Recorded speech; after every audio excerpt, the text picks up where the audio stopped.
How I clean up my raw vocals. This is just a cleanup phase of mixing, and I adjust further EQ decisions for the mix. I already did some editing and arrangement, and I didn't work with the gate so far, so don't bother. That's basically my raw voice without EQ, compression, and any further processing. I will process the audio file along the way. I'm using a TLM Neumann 102 microphone. It's a large diaphragm condenser microphone, and I'm working with Audio-Technica headphones.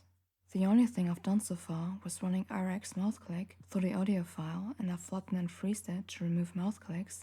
RX takes up a lot of CPU, so I recommend using it first and render the processed audio file before further processing. So first of all, I'm starting with subtractive EQ. I'm removing mic bleed and the background noise on the low end, and for my voice, I do sharp low cuts to keep the low end as clean as possible. Every voice is different, and my personal taste may be different from your taste. I don't like that much bass in my voice, and it's not necessary for my style of music, especially not for tutorial-based vocals. However, for certain mixes, keeping more low-end frequencies in the vocals is necessary. There's certain frequencies that I always cut for my voice specifically. I have a very deep voice for a woman. That means I naturally have more body and warmth in my voice, around 200 to 500 Hz. And because that area is very dominant, I subtract some volume for these frequencies to make my voice sound cleaner and more balanced.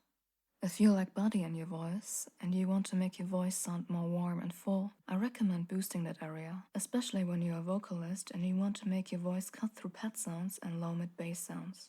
The mod is also lurking in the 250 to 300 Hz area. Every frequency area has its strength and weakness. That's why you shouldn't boost too much, but it also shouldn't be absent either. Talking about the mid-range, you should always use a low cut for non-sub bass sounds.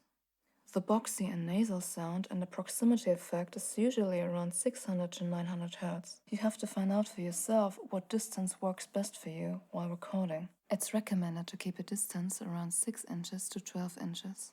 And the choice of your distance will have an effect on the frequency spectrum. For example, when you're very close to the microphone, you may have more body in your voice, but the boxy frequencies will be very dominant, and the sibilants will be much more noticeable. The S sounds will be more difficult to filter out, up until the point it doesn't sound pleasant and natural anymore. The 1 kHz to 2 kHz area is known for clarity and presence, but it also sounds honky, too harsh, and there's ringing overtones, so try to find the spots and remove them. I always do high cuts on my stems around 18 kHz to make room for air and reverb.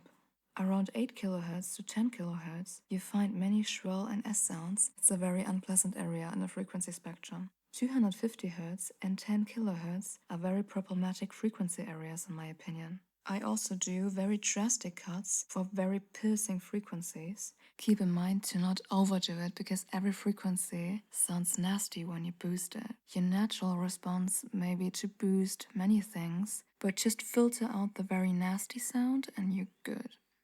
I'm using multi-band compression to add clarity and brightness to my voice. I use the Ableton preset very often. Sometimes I'm creating my own multi-band compression in Neutron. It really depends on the instrument or the recording.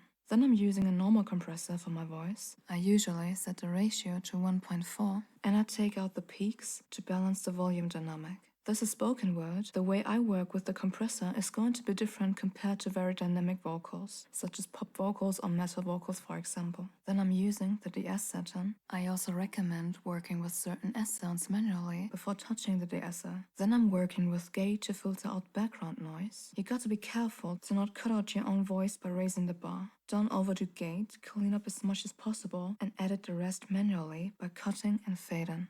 I do very subtle additive EQ during my vocal cleanup phase, because additive EQ has to be used in the context of the mix and in reference to other sounds. In general, any EQ style, especially subtractive, additive, dynamic, and mid-side EQ, should be used in the context of the mix. However, when you record something, always solo the audio file and make it as clean as possible before you make it work in the overall mix. But just to give an extra, to add crisp and brightness to your voice, create a send channel, drag in saturation or Neutron's exciter or any other VST that adds air, then add upwards compression and make sure you split the frequencies so only the high mids and the high end is affected, and then mix it to your personal taste.